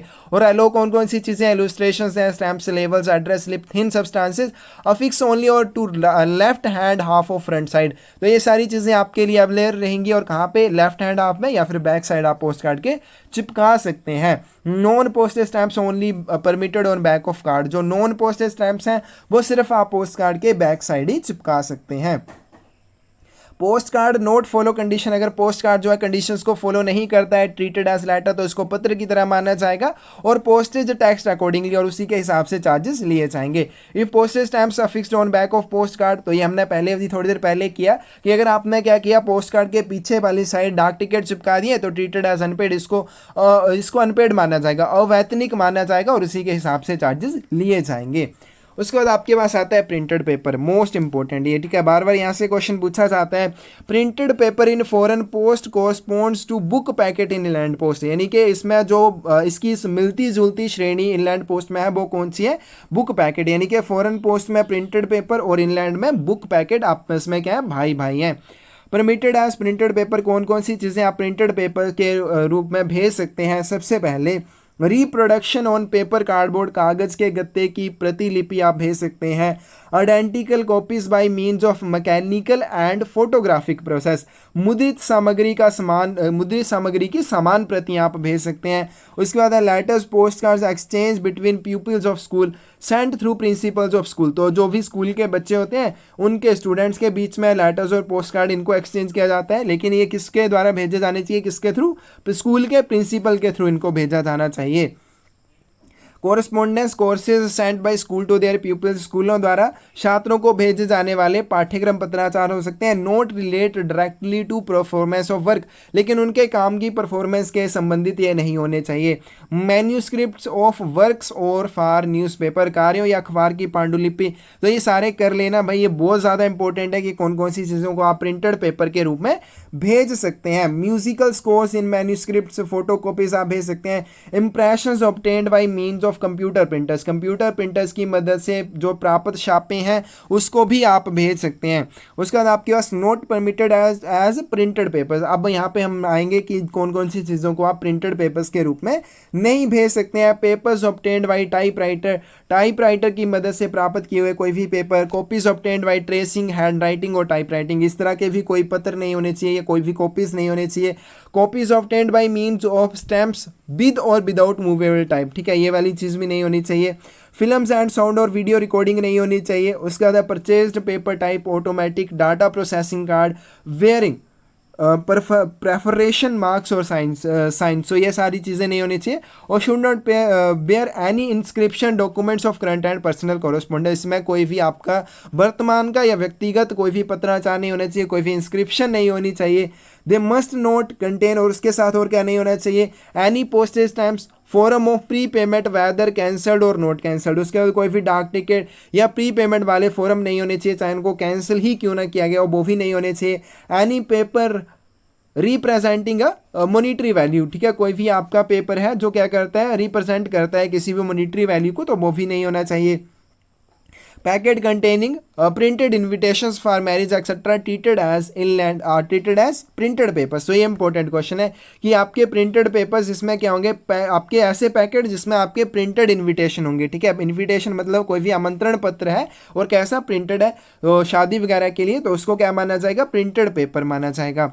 उसके बाद है परमिसिबल एडिशंस प्लस अल्ट्रेशंस। अब इसमें कुछ आप ऐड भी कर सकते हैं या कुछ चेंज भी कर सकते हैं। वो कौन कौन सी चीज़ें हैं, सबसे पहले आप इसमें ऐड क्या कर सकते हैं, name plus address of sender and addressee with और विदाउट स्टेटस प्रोफेशन और स्टाइल। तो इसमें आप प्राप्तकर्ता का नाम वगैरह या उसका एड्रेस या सेंडर का, प्रेषक का नाम या पता जो है ये जोड़ सकते हैं उसके स्टेटस प्रोफेशन या स्टाइल के साथ, ठीक है। ये सारी चीज़ों की आपको अनुमति रहेगी। Date plus dispatch place of item, ठीक है, किस तारीख को या कौन से प्लेस से आप उसको डिस्पैच कर रहे हैं वो चीज़ हो सकती है। Serial registration number referring to item, ठीक है, जो आपकी आइटम आप भेज रहे हैं उससे संबंधित जो सीरियल नंबर या रजिस्ट्रेशन नंबर है वो आप भेज सकते हैं। अल्ट्रेशन चेंज क्या कर सकते हैं आप, to delete mark underline certain words of private text, printer text. तो जो भी प्रिंटर टेक्स्ट होगा उसमें कुछ भी आप डिलीट करना चाहते हैं, मार्क करना चाहते हैं, अंडरलाइन करना चाहते हैं कुछ एक वर्ड्स को, वो कर सकते हैं। टू करेक्ट प्रिंटेड एरर्स, या फिर कुछ गलतियां हो गई हैं प्रिंटिंग में, आप उसको भी सही कर सकते हैं। Printed paper sent in card form में भी sent and enclose without wrapper or envelope. आप इसको कार्ड फॉर्म में भी भेज सकते हैं, एज ए कार्ड भी आप भेज सकते हैं बिना किसी रैपर या एनवल्प में इसको क्लोज किए हुए, इसको बिना आप क्लोज किए हुए भी भेज सकते हैं कार्ड फॉर्म के रूप में। Printed paper should wear indication, भाई ये वाली मोस्ट इंपॉर्टेंट है। प्रिंटेड पेपर्स में क्या आ जाएगा, प्रिंटेड पेपर या इम्प्राइम, ठीक है, इम्प्राइम या फिर प्रिंटेड पेपर, ये वाली इंडिकेशन इसके ऊपर होनी चाहिए। यानी कि प्रिंटेड पेपर क्या मतलब है, इम्प्राइम, दोनों ही सेम चीज़ है, कोई भी इंडिकेशन दी जा सकती है। मैक्सिमम वेट, प्रिंटेड पेपर या रजिस्टर्ड न्यूज़पेपर आप भेज रहे हैं तो 2 kg तक भेजा जाएगा, और अगर प्रिंटेड पेपर में आपकी बुक या पैम्पलेट आप भेज रहे हैं तो उसका वजन 5 किलोग्राम तक हो सकता है। इफ़ नॉट फुलफिल कंडीशंस, अगर ये कंडीशंस जितनी भी शर्तें हैं उनको फुलफिल नहीं करता है, not forwarded but return to sender, तो इसे फॉरवर्ड नहीं किया जाएगा, रिटर्न टू सेंडर इनके प्रेषक को वापस कर दिया जाएगा। If sender wants to repost, लेकिन प्रेषक जो है वो जिद्दी है, वो क्या करना चाहता है, दोबारा से इसको रीपोस्ट करना चाहता है, तो इसकी इजाज़त उसे है पे fresh postage in full on article, तो उसको ले के ऊपर पूरे चार्जेस देने पड़ेंगे दोबारा से। Use of original wrapper permissible, तो जो ओरिजिनल रैपर था उसने पहले यूज़ किया था उसका वो यूज़ दोबारा से कर दिया जाता है, लेकिन उसको क्या दिया जाता है, सलाह दी जाती है कि आप अब नए रैपर का यूज़ करें। चलिए उसके बाद प्रिंटेड पेपर्स इन कार्ड फॉर्म, अगर कार्ड फॉर्म के रूप में आप प्रिंटेड पेपर को भेजते हैं और वो कंडीशंस का उल्लंघन करता है उसको लेटर की तरह माना जाएगा। और पोस्टेज प्रीपेड ऑन बैक, अगर आप इसके डाक चार्जेस के लिए जो डाक टिकट वगैरह लगाएंगे वो बैक साइड में लगाते हैं तो इसको अनपेड माना जाएगा, तब भी रिटर्न टू सेंडर कर दिया जाएगा। और printed paper should be fully prepaid, भाई प्रिंटेड पेपर जो आप पूरी तरह से इसका भुगतान करके ही आप भेज सकते हैं, अनपेड या इनसफिशिएंटली पेड नहीं होना चाहिए। आगे आपके पास bulk bag system, bulk bag system available for dispatch receipt of special bags of printed papers to and from addresses of sender in foreign countries. तो ये विदेशों में प्राप्त करता है या सेंडर प्रेषक के लिए क्या होता है, किस चीज़ के प्रेषण और प्राप्ति के लिए होता है, special bags of printed paper, जो प्रिंटेड पेपर्स के विशेष थैले होते हैं उनके प्रेषण या प्राप्ति के लिए होता है ये फॉरेन कंट्रीज में बल्क बैग सिस्टम। और इसके फीचर्स क्या क्या हैं, printed papers for same address at same address may be inserted in one or more special bags. तो इसमें जो प्रिंटेड पेपर्स होते हैं सेम एड्रेस ही के लिए, सेम एड्रेस के ऊपर आप इनको इंसर्ट करके भेज सकते हैं एक या एक से ज़्यादा स्पेशल बैग्स में, विशेष थैलों में। Enable post office to inspect contents easily, इससे क्या हो जाता है जो भी सामग्री आप भेज रहे हैं पोस्ट ऑफिस उसकी इंस्पेक्शन जो है आसानी से, जांच अगर करनी है तो वो आसानी से कर पाता है। इसमें वेट लिमिट जो है ये इंपॉर्टेंट है क्योंकि ये मिनिमम वेट लिमिट भी है और मैक्सिमम भी है। मिनिमम इसकी 5 किलोग्राम, यानी कि अब हो सकता है आपके पास भेजने के लिए सिर्फ 2 kg हो तो आप क्या उसमें रेत डाल के भेजेंगे, नहीं, आप उसमें जो चार्जेस आपसे लिए जाएंगे वो 5 किलोग्राम के लिए जाएंगे, और दूसरा 30 किलोग्राम से ये ज़्यादा नहीं होना चाहिए। और इसमें जो एड्रेस लिखा जाएगा वो एक रेक्टेंगुलर लेवल होगा, ठीक है, और आयताकार आपका लेवल होगा, not smaller than 90 millimetre by 140 millimetre, जो आपका 90 मिलीमीटर बाई 140 मिलीमीटर से कम नहीं होना चाहिए। टाइड राउंड दी नेक, जिसे इसकी गर्दन, अब गर्दन क्या हो जाएगी, जहाँ से इसको बांधा जाता है, ठीक है, बल्क बैग को जहाँ से बांधा जाएगा तो वो उसकी गर्दन हो जाएगी, वहाँ पे इसको लगाया जाएगा। Name plus address of address, इसमें प्राप्त करते हैं नाम और पता होगा। Weight of bags with contents, तो इसमें क्या सामग्री है और उनका वेट क्या रहेगा, ये सारी चीज़ें रहेंगी। Only sent as registered and unregistered, इसको सिर्फ आप या तो पंजीकृत करवा के भेज सकते हैं या बिना पंजीकरण के भेज सकते हैं, बाकी आपको इंश्योरेंस वाली, स्पीड पोस्ट वाली ये वाली सुविधा कोई भी नहीं मिलेगी। Application for bulk bag made to head of circle, तो बल्क बैग के लिए जो आप एप्लीकेशन दे सकते हैं वो कहाँ पे आपको देनी है, head of circle. Head of circle यानी कि सीपीएमजी जो होता है उसको दे सकते हैं, वो आपको इसके लिए ऑथराइज कर सकता है। Head of circle decide amount of security deposit. अब बल्क बैग में क्या होता है, आप भेज देते हैं, उसमें आपका सिक्योरिटी डिपॉजिट आपको करना पड़ता है पहले, तो उसका डिसाइड जो है डिसीजन वो कौन लेगा, वो भी हेड ऑफ सर्कल के द्वारा लिया जाएगा। Sender hand over bag to post office with invoice in duplicate. तो जब सेंडर क्या करेगा, बल्क बैग को हैंड ओवर करेगा पोस्ट ऑफिस को, तो वो साथ में क्या देगा, इनवॉइस देगा। इनवॉइस कैसी होनी चाहिए, डुप्लीकेट में देगा, 2 प्रतियां उसकी देगा on basis of invoice relating to a month, और 1 मंथ की इनवॉइसेस के हिसाब से bill will be send to him on 10th of each succeeding month. तो सक्सीडिंग मंथ यानी कि पिछले महीने के जितने भी बिल होंगे, जितनी भी इनवॉइसेस प्राप्त की होंगी पोस्ट ऑफिस ने, उसके हिसाब से बिल तैयार करके अगले महीने की 10 तारीख को उसको भेज दिया जाएगा। Bill settled with in 7 days of its receipt, और बिल प्राप्त होने के 7 दिन के भीतर उसको सेटल करना पड़ेगा। इन केस नॉन पेमेंट, अगर वो बिल का भुगतान नहीं करता है, लाइसेंस कैंसल्ड इमीडिएटली, तो लाइसेंस जो है आपका तत्काल कैंसिल कर दिया जाएगा। अमाउंट रिकवर कैसे किया जाएगा, फ्रॉम सिक्योरिटी डिपॉजिट। हमने अभी किया ना कि हेड ऑफ सर्कल डिसाइड करेगा सिक्योरिटी डिपॉजिट कितना रहेगा, तो वहां से उसको रिकवर कर लिया जाएगा। Section 12 of Indian post office act 1898 के हिसाब से भी ये रहेगा। Licence renewed by head of circle, और इसका जो लाइसेंस है वो भी हेड ऑफ सर्कल के द्वारा रिन्यू किया जाएगा।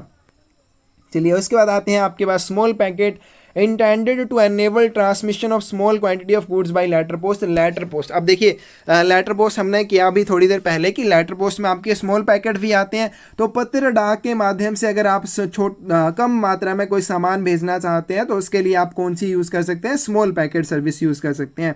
इसमें क्या क्या हो सकता है, gifts, items of saleable value और सैम्पल्स ऑफ मर्चेंडीज, ठीक है, ये सारी चीज़ें हो सकती हैं। Can be transmitted through small packet, तो इनको स्मॉल पैकेट्स के जरिए भेजा जा सकता है।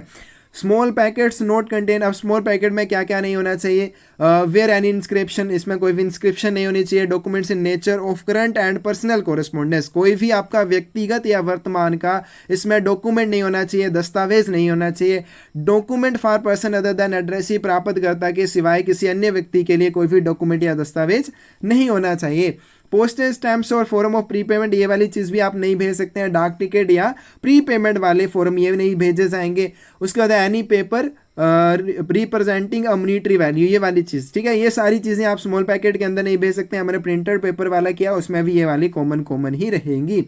और मैक्सिमम वेट इसका 2 kg रहेगा। For some countries limit is only 500 grams, कुछ देशों के लिए जो लिमिट है वो सिर्फ 500 ग्राम है, लेकिन आप इसको 2 kg तक भेज सकते हैं। नॉर्मल यही क्वेश्चन पूछा जाता है। और इंडिकेशन, पैकेट्स, पाकेट्स और स्मॉल पैकेट, ये वाली इंडिकेशन, ठीक है। स्मॉल पैकेट के लिए क्या इंडिकेशन दी जाती है, पैकेट्स, पाकेट्स, ये स्पेलिंग आप याद कर लेना, मोस्ट इंपॉर्टेंट है। तो ये वाले पूछे जाते हैं, जैसे हमने किसके लिए इम्प्राइम वाला किया, ठीक है, प्रिंटेड पेपर्स में इम्प्राइम लिखा जाता है, वैसे इसमें क्या लिखा जाता है, स्मॉल पैकेट के लिए पैकेट्स, पाकेट्स लिखा जाएगा।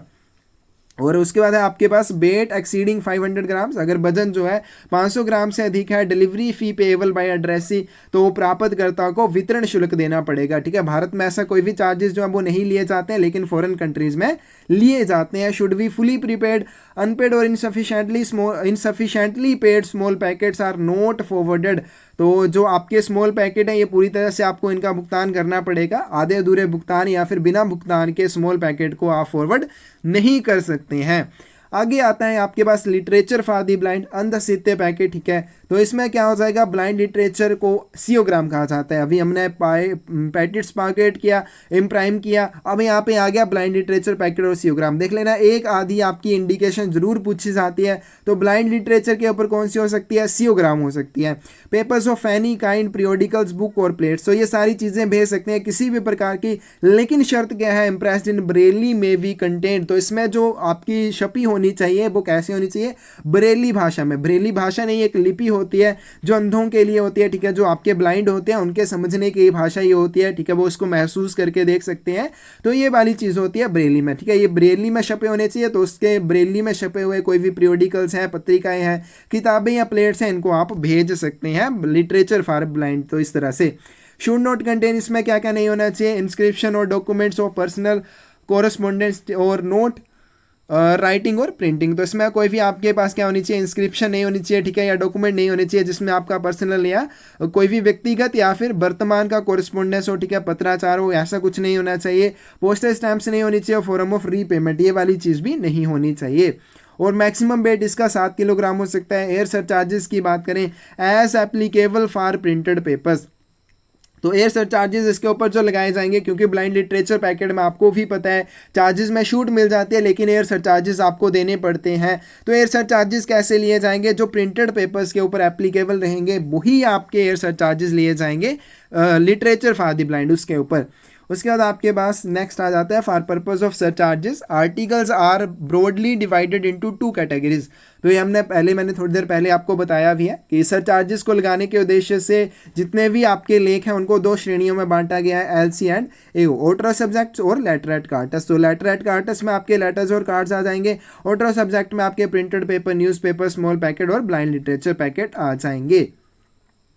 For fixing surcharges and combined charges, उसके बाद सरचार्जेस लगाने के लिए और कंबाइंड चार्जेस लगाने के लिए countries and territories are divided into 5 groups and 4 zones. तो इसके लिए देशों को 5 ग्रुप्स और 4 जोन्स में बांटा गया है। नेक्स्ट आते हैं आपके पास एरोग्राम्स। एरोग्राम्स क्या है, intended for transmission by air only. तो ये सिर्फ आपके बाय एयर ट्रांसमिशन करने के लिए इनको तैयार किया जाता है। No corresponding category in surface mail, तो ये भी लेटर पोस्ट में ही आता है। तो इसमें सरफेस मेल में इसका कोई भी कॉरस्पॉन्डिंग नहीं है, ठीक है, इसके समान कोई भी नहीं है कि सरफेस मेल में आपको मिल जाए, ये सिर्फ एयर मेल के लिए बनाए जाते हैं।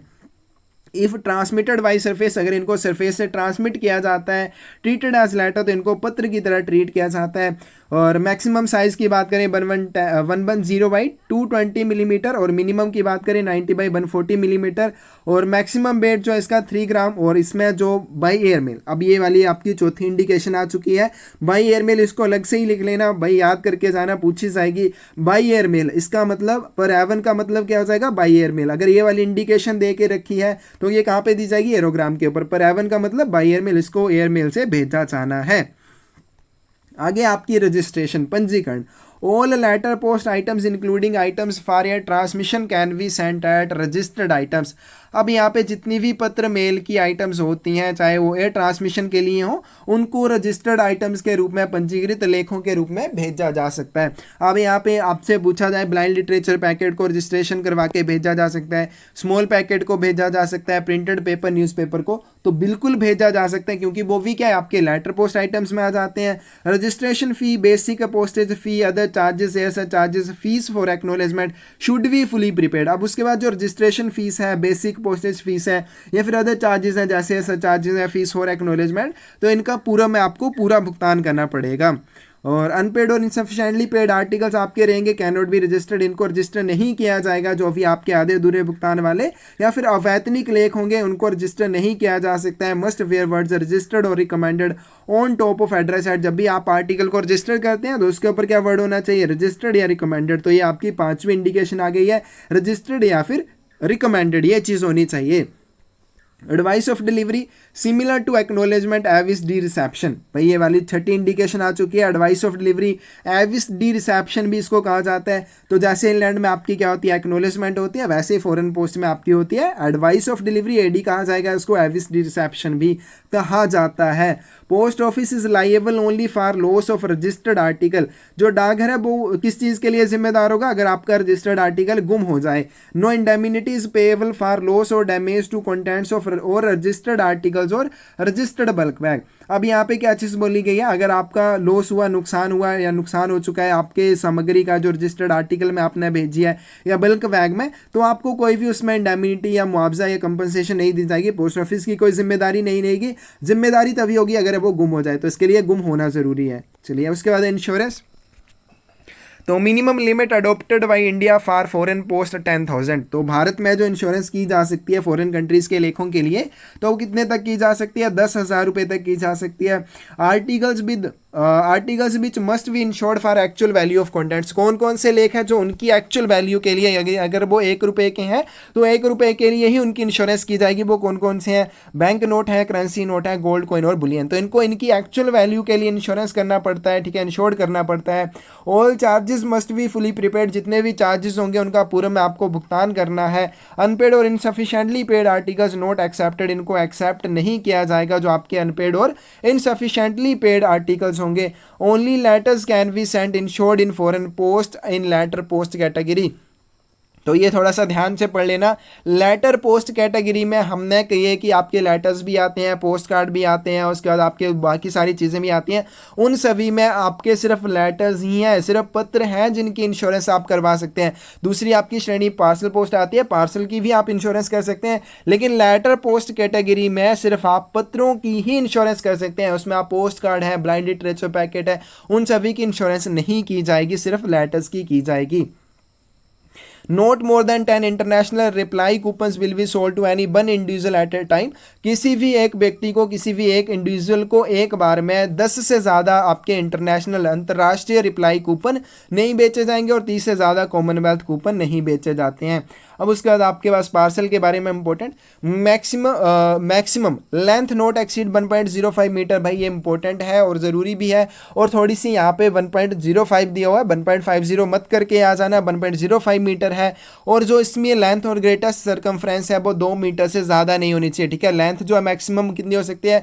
1.05 मीटर, और उसमें आपकी लेंथ प्लस ग्रेटेस्ट सरकमफ्रेंस कितनी हो जाएगी? 2 मीटर से ज़्यादा नहीं होनी चाहिए। Minimum surface measuring note less then, surface measuring मतलब कि पार्सल की जो सतह का माप है वो 90/140 मिलीमीटर से कम नहीं होना चाहिए। और उसके बाद आपके पास मैक्सिमम वेट, अधिकतम भार इसका 20 kg हो सकता है। Air parcel subject to the lower limit of weight. Air parcel जो है लोअर लिमिट वेट में इनको 10 kg तक भेजा जा सकता है, लेकिन ताइवान के लिए ये जो लिमिट है 3 किलोग्राम। ये इंपॉर्टेंट पॉइंट है, बार बार पूछा गया है, इसको ध्यान में रखना। ताइवान के लिए जो लोअर लिमिट ऑफ वेट है वो कितनी है? 3 किलोग्राम है एयर पार्सल के लिए। Foreign parcels are not return to sender free of charge. जब विदेशी पार्सल जब भी सेंडर को वापिस किए जाएंगे, प्रेषक को वापिस किए जाएंगे फ्री ऑफ चार्ज, यानी कि बिना शुल्क के नहीं किए जाएंगे। भाई उनके लिए चार्जेस उसको देने पड़ेंगे जो भी वापसी के शुल्क और इक्विवेलेंट होते हैं, क्योंकि जब भी आप पार्सल भेजते हैं तो वो सिर्फ उनकी आउटबार्ड जर्नी को ही कवर करता है। आउटबार्ड जर्नी मतलब कि ऑफिस ऑफ पोस्टिंग से लेके ऑफिस ऑफ डेस्टिनेशन तक ही रहेगा। जब डेस्टिनेशन के बाहर पहुंच गया, उसको रिडायरेक्ट करना है या उसको रिटर्न करना है सेंडर को, तो उसके लिए दोबारा से चार्जेस देने पड़ते हैं। अगर सेंडर को रिटर्न करना पड़ेगा तो उसके लिए आउटबार्ड के लिए जितने चार्जेस लगे थे, वापस आने के लिए भी उतने ही चार्ज लगते हैं, वो भाई सेंडर को देने पड़ेंगे। उसके बाद आपका repacking charges levied only once in the entire transmission. Repacking charges क्या होते हैं? पार्सल आपने भेज दिया, रास्ते में वो ऐसी स्थिति में पहुंच गया कि अब वो फट सकता है, सामान उसमें से गिर सकता है, तो ऐसी स्थिति में उसको पोस्ट ऑफिस के द्वारा दोबारा से पैक किया जाता है। तो दोबारा से पैक करने के लिए जो चार्जेस लिए जाते हैं उनको कहते हैं रीपैकिंग चार्जेस। और पूरे प्रसारण के दौरान ये सिर्फ एक ही बार लगाए जा सकते हैं। Foreign parcels posted in BO, विदेशी पार्सल आप बीओ से भी पोस्ट कर सकते हैं। Can not be insured for more than 600। ये इनलैंड वाली भी लिमिट सेम है, इसको आप 600 रुपये से ज़्यादा के लिए इंश्योर नहीं कर सकते हैं। When an insured foreign parcel redirected from one country to another, fresh insurance fee become payable for each such transmission। तो जब भी आप इंश्योर्ड बीमाकृत विदेशी पार्सल को एक देश से दूसरे देश के लिए पुनः निर्देशित करते हैं, तो ऐसे प्रत्येक ट्रांसमिशन के लिए आपको दोबारा से इंश्योरेंस फीस, बीमा शुल्क देना पड़ेगा। एडवाइस ऑफ डिलीवरी क्या होती है? एक्नोलेजमेंट। जैसे सेम आपकी क्या होती है? इंग्लैंड में एक्नोलेजमेंट होती है, इसको एडवाइस ऑफ डिलीवरी कहा जाता है। हमने थोड़ी देर पहले किया था, कहा जाएगा can be obtained for insured parcels addressed to any country to which service is available except parcels addressed to Canada. ठीक है, कनाडा को पार्सल अगर आप भेजते हैं तो उसके लिए एडवाइस ऑफ डिलीवरी आप प्राप्त नहीं कर सकते हैं। बाकी देशों के लिए जहां के लिए सर्विस है उन सभी से आप एडवाइस ऑफ डिलीवरी प्राप्त कर सकते हैं। वितरण की सूचना ऐसे कहा जाता है एडवाइस ऑफ डिलीवरी को। Advice of delivery note free for foreign insured articles. अब यहाँ पे ये बोलने की क्या जरूरत पड़ गई कि भाई ये फ्री नहीं है? क्योंकि इनलैंड में इसके लिए कोई चार्जेस नहीं लिए जाते हैं। जब इनलैंड में आप इंश्योर्ड आर्टिकल भेजते हैं, बीमित लेख भेजते हैं, तो एडवाइस ऑफ डिलीवरी उसके साथ आपको फ्री में दी जाती है, कोई चार्जेस नहीं लिए जाते और वहाँ पे वो कंपलसरी भी होती है भेजनी। लेकिन अगर आप विदेशी फॉरेन पार्सल में भेजना चाहते हैं, विदेशी बीमाकृत पार्सल के लिए भेजना चाहते हैं, तो चार्जेस आपको देने पड़ेंगे, उस समय यह फ्री नहीं रहेगी। उसके बाद आपके पास है फ्रांक डी ड्रोइट्स, ठीक है। जितनी भी एब्रीविएशंस आई हैं भाई सब आपको पता होनी चाहिए, बहुत ज़्यादा इंपॉर्टेंट है, 6-7 आ चुकी हैं। अब ये क्या आ गई, एक नई आ गई, फ्रांक डी ड्रोइट्स। इसका मतलब होता है फ्री ऑफ चार्जेस। अब जब भी आप मेरे जैसे किसी गरीब बंदे के लिए भेजेंगे कोई भी आर्टिकल, तो इसमें क्या होगा ना, क्योंकि हमने किया कि इंग्लैंड के लिए जब भी आप भेजते हैं, आपने मान लीजिए जो सेंडर था, प्रेषक था, उसने सारे चार्जेस दे दिए उस आर्टिकल के ऊपर, तो जब भी एड्रेसी को वो पहुंच जाएगा, ठीक है, प्रेषक ने सारे चार्जेस दे दिए, एड्रेसी को उसका वितरण बिना किसी शुल्क के किया जाएगा। लेकिन विदेशों में ऐसा नहीं होता है। विदेशी जो भी लेख होते हैं उसके लिए क्या होता है, बहुत सारे ऐसे चार्जेस होते हैं जो आपके प्राप्तकर्ता को भी देने पड़ते हैं। अब प्राप्तकर्ता को देने पड़ते हैं, लेकिन अब हो सकता है प्राप्तकर्ता को उस लेख की जरूरत ना हो, लेकिन सेंडर को जरूरत हो कि वो आपके एड्रेसी तक पहुंच जाए। तो ऐसी स्थिति में वो क्या करता है, सेंडर जो है इस सर्विस के थ्रू उस लेख को भेज सकता है। फ्रांक डी ड्रोइट्स, इसमें जितने भी चार्जेस होते हैं वो सेंडर के द्वारा उनकी प्री पेमेंट की जाती है। Pre payment of all charges by sender, प्रेषक के द्वारा सभी चार्जेस का पूरा भुगतान किया जाता है। For their delivery free of customs and other charges, ठीक है। बाकी जितने भी चार्जेस हैं और कस्टम चार्जेस हैं उनके शुल्क के भुगतान, ठीक है, उनके भुगतान के बिना उनका वितरण किया जाएगा आपके प्राप्तकर्ता को, यानी कि ये सारे चार्जेस का पूरा में भुगतान कर दिया जाता है सेंडर के द्वारा। Alteration or refund of money orders, भाई मोस्ट इंपॉर्टेंट है, ये अच्छे से कर लेना। और money order which has not been paid, सबसे पहले कि मनी ऑर्डर जो है उसका भुगतान ना हुआ हो, तभी आप उसमें अल्ट्रेशन कर सकते हैं। अल्ट्रेशन मतलब होता है उसमें चेंजेस करना। आप चेंज क्या कर सकते हैं, या तो आप उसमें नाम पता चेंज कर सकते हैं, या उसका चाहते हैं आप रिफंड लेना चाहते हैं, कि वो चाहते हैं आप नहीं देना चाहते हैं एड्रेसी को, आप चाहते हैं कि जो भी उसकी वैल्यू वो आपको मिल जाए, तो ये आपका पॉसिबल है। लेकिन इसमें पहली कंडीशन क्या है कि उसका तक वितरण नहीं होना चाहिए, भुगतान उसका नहीं होना चाहिए। If remitter wants to alter the address, यदि जो रिमिटर है, रिमिटर कौन होता है, आपका जो मनी ऑर्डर होता है उसमें एक रिमिटर होता है, दूसरा पेई होता है। रिमिटर वो होता है जो मनी ऑर्डर भेजता है, अगर वो चाहता है एड्रेस चेंज करना ऑफ द पेई, प्राप्तकर्ता का एड्रेस चेंज करना चाहता है। दूसरा वो कैंसिल करना चाहता है मनी ऑर्डर को। तीसरा या वो चाहता है कि अमाउंट उसको रिफंड कर दी जाए, अब उसकी लड़ाई हो गई है, वो एड्रेसी को नहीं देना चाहता है। Apply in writing to post master of booking office, तो बुकिंग ऑफिस के पोस्ट मास्टर को वो आवेदन इस चीज के बारे में दे सकता है। In case cancellation of money order, जब मनी ऑर्डर आप कैंसिल करते हैं, only amount refund note commission. इसका क्या मतलब हो गया, आप जब भी मनी ऑर्डर भेजते हैं तो उसके लिए जब आप 5,000 रुपए के लिए भेजा तो 5,000 रुपए से एक्स्ट्रा आपसे क्या लिया जाता है, कमीशन भी लिया जाता है। जब आप कैंसिल करते हैं मनी ऑर्डर को तो उसके लिए आपको वापिस में जो मिलेगा वो सिर्फ उसकी वैल्यू, ओरिजिनल वैल्यू मिलेगी। जो आपने कमीशन दिया होगा वो किसी भी सर्कमस्टांसिस में आपको वापस नहीं मिलेगा। No second commission will be charged for cancellation or change page address. तो मोस्ट इंपॉर्टेंट पॉइंट है कि आप मनी ऑर्डर को कैंसिल कर देते हैं, रिफंड लेना चाहते हैं, या फिर जो एड्रेसी था, पेई था, उस मनी ऑर्डर का प्राप्त करता था, उसका एड्रेस चेंज करना चाहते हैं, कोई भी सेकंड कमीशन नहीं लिया जाएगा, ठीक है, फ्री ऑफ चार्ज आपका ये हो जाएगा। लेकिन कमीशन जो आपने एक बार दे दिया वो रिफंड नहीं किया जाएगा। फॉर चेंज नेम ऑफ पेई, अब दूसरी बात आ गई, आप पेई का नाम चेंज करना चाहते हैं, पेई का नाम चेंज कर दिया मतलब आपका पेई भी चेंज हो जाएगा, नए पेई को देना है जो नया प्राप्त करता है, उसके लिए क्या करना पड़ेगा, second commission equal to first commission will be charge, इसके लिए आपको दूसरा कमीशन देना पड़ेगा जो पहले कमीशन के बराबर होगा। डायरेक्टर जनरल में एट एनी टाइम में suspend the issue of money orders by any particular post office और ग्रुप ऑफ पोस्ट ऑफिसेज, ठीक है, डाकघरों के द्वारा, ठीक है, कुछ एक डाकघरों द्वारा, कुछ एक डाकघरों के समूह द्वारा मनी ऑर्डर्स इशू करने को सस्पेंड करना, यानी कि उनको वो रोक सकता है कि भाई आप अब मनी ऑर्डर इशू नहीं कर सकते हैं। तो इस चीज़ के लिए कौन अधिकृत होता है, डायरेक्टर जनरल, ठीक है, वो सस्पेंड कर सकता है कि आप अब मनी ऑर्डर इशू नहीं करेंगे पोस्ट ऑफिस को या फिर ग्रुप ऑफ पोस्ट ऑफिस यानी कि डाकघरों के ग्रुप को भी कर सकता है। आगे आपके पास letter post items plus parcels may be exchanged under VP system with certain foreign countries, ठीक है। अब आप जो लेटर पोस्ट आइटम्स होती हैं और पार्सल्स होते हैं उनको वीपी, अब क्वेश्चन ये भी पूछा जाता है कि आप सीओडी भेज सकते हैं, कि आप बीपी भेज सकते हैं। बिल्कुल भाई, फॉरेन कंट्रीज को भी भेजा जा सकता है। कुछ एक देशों के साथ आप लेटर्स और पार्सल्स को वीपी सिस्टम में भेज सकते हैं। फॉरेन पार्सल्स में आल्सो भी सेंट अंडर वीपी सिस्टम। विदेशी पार्सल भी आप फॉरेन कंट्रीज के लिए वीपी सिस्टम के अंडर भेज सकते हैं। All postal articles posted in India for place beyond limit of India, तो जितने भी पोस्टल आर्टिकल्स हैं जिन्हें भारत के भीतर से पोस्ट किया गया और कहाँ के लिए, भारत की सीमाओं से परे, यानी कि भारत की जहाँ तक पहुँच नहीं है, भारत के बॉर्डर से, बॉर्डर के बाहर के लिए उन्हें क्या किया गया है, पोस्ट किया गया है। दूसरा आपके पास originating at places beyond limits of India, या फिर भारत की सीमाओं से बाहर उसको क्या किया गया है, पोस्ट किया गया है, और उसका वितरण जो है भारत के भीतर में होगा, ऐसे के लिए तो इसको क्या किया जाएगा, कंट्रोल्ड बाई कस्टम अथॉरिटीज। तो ऐसे जितने भी लेख होंगे उनको किसके द्वारा कंट्रोल किया जाता है, कस्टम अथॉरिटीज के द्वारा। Control based on Indian custom act 1962, और ये जो कंट्रोल होगा किसके ऊपर आधारित होगा, इंडियन कस्टम एक्ट 1962। तो ध्यान रखना, जो भी लेख क्या हो गया, पहले अगर उसको भारत में किया है, भारत से उसको पोस्ट किया गया है, और ये मान लीजिए भारत की बाउंड्री है, ठीक है, भारत की बाउंड्री के बाहर, इनके भारत की पहुंच से बाहर के लिए उसको पोस्ट किया है, या फिर भारत के बाहर उसको पोस्ट किया और भारत के अंदर के लिए पोस्ट किया गया है, तो उसमें कस्टम अथॉरिटीज के द्वारा उसको कंट्रोल किया जाता है। उसके बाद points at which control is exercised, ठीक है, वो पॉइंट जहाँ पे कंट्रोल जो है एक्सरसाइज किया जाता है, यानी कि कहाँ पे उसका उपयोग किया जाता है, पॉइंट ऑफ एंट्री और एग्जिट फ्रॉम दी कंट्री, देश से बाहर जाने के रास्ते के ऊपर और अंदर आने के रास्ते के ऊपर, ये वाला जो कंट्रोल होता है कस्टम एक्ट वाला, इसको एक्सरसाइज किया जाता है।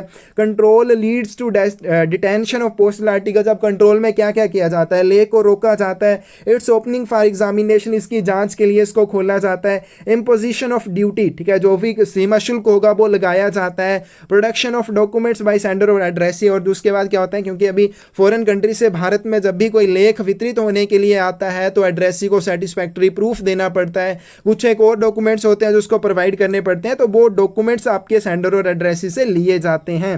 These functions are carried out only in foreign post office and sub foreign post office. ध्यान रखना भाई, ये वाले जो भी काम किए जाते हैं, आर्टिकल को खोलना, उनकी जांच के लिए ड्यूटी लगाना, डॉक्यूमेंट्स वगैरह सेंडर से लेना या एड्रेसी से लेना, ये कहाँ पर किया जाएगा, फॉरेन पोस्ट ऑफिस और सब फॉरेन पोस्ट ऑफिस में किया जाएगा। Officers exercising control belong to custom department, जो भी ऑफिसर ये वाला कंट्रोल एक्सरसाइज करते हैं वो किससे संबंधित होते हैं, कस्टम डिपार्टमेंट से। भाई ये मोस्ट इंपॉर्टेंट है, ये ध्यान रखना, वो पोस्टल डिपार्टमेंट के नहीं होते हैं, कस्टम डिपार्टमेंट के होते हैं। DOP not responsible for any decision taken by custom department, custom department के द्वारा लिए गए किसी भी निर्णय के लिए डिपार्टमेंट ऑफ पोस्ट जिम्मेदार नहीं होगा। All communication concerning custom duty levied and other treatment of postal article should be addressed to custom authorities. अब यहाँ पे कोई भी आपने संचार भेजना है, ठीक है, आपका कस्टम ड्यूटी से संबंधित है या आर्टिकल के निपटान से संबंधित है, वो किससे संबोधित करेंगे आप, कस्टम अथॉरिटीज को। और ये जो कस्टम अथॉरिटीज होंगी ये कौन कौन होंगी, सबसे पहले पोस्टल अप्रेजर और प्रिंसिपल पोस्टल अप्रेजर। मैंने अभी थोड़ी देर पहले बताया कि ये जो कस्टम अथॉरिटीज होंगी ये कस्टम डिपार्टमेंट के अधिकारी होते हैं, ना कि पोस्टल के। नाम इनका चाहे पोस्टल अप्रेजर है, नाम इनका पोस्टल अप्रेजर है, लेकिन काम इनका कस्टम डिपार्टमेंट वाला है, कस्टम डिपार्टमेंट से संबंधित है, ठीक है, लेकिन नाम क्या है, पोस्टल वाला रखा हुआ है, ठीक है। ये मत फंस जाना कि पोस्टल है तो पोस्ट ऑफिस वाले होंगे।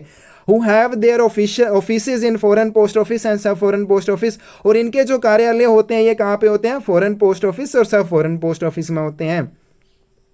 अगला क्वेश्चन है आपके पास, articles liable to export duty. Export क्या होता है, बाहर भेजना, ठीक है, आयात या निर्यात होता है ना, तो आयात क्या होता है, इंपोर्ट करना, एक्सपोर्ट क्या हो जाएगा, निर्यात करना। Detained at outward office of exchange, तो ऐसे जितने भी आर्टिकल जिनके ऊपर एक्सपोर्ट ड्यूटी लगनी है, निर्यात शुल्क लगना है, उनको कहाँ पे डिटेन किया जाएगा, आउटवर्ड ऑफिस ऑफ एक्सचेंज, ठीक है, बाहरी ऑफिस ऑफ एक्सचेंज, विनिमय कार्यालय में उनको डिटेन किया जाएगा। Custom authorities directly inform sender for payment of duty. भाई हर एक लाइन को अच्छे से पढ़ लेना, एक बार पढ़ लेना, एग्जाम में ये काम आने वाली है। कस्टम अथॉरिटीज कौन हो जाएंगी, प्रिंसिपल पोस्टल अप्रेजर या फिर पोस्टल अप्रेजर, वो डायरेक्टली इन्फॉर्म करती हैं सेंडर को। भाई पोस्ट ऑफिस की कोई जिम्मेदारी नहीं होती है, पोस्ट ऑफिस नहीं इसको इन्फॉर्म करेगा सेंडर को, कौन करेगा, जो कस्टम अथॉरिटीज होंगी वो डायरेक्टली इन्फॉर्म करती हैं।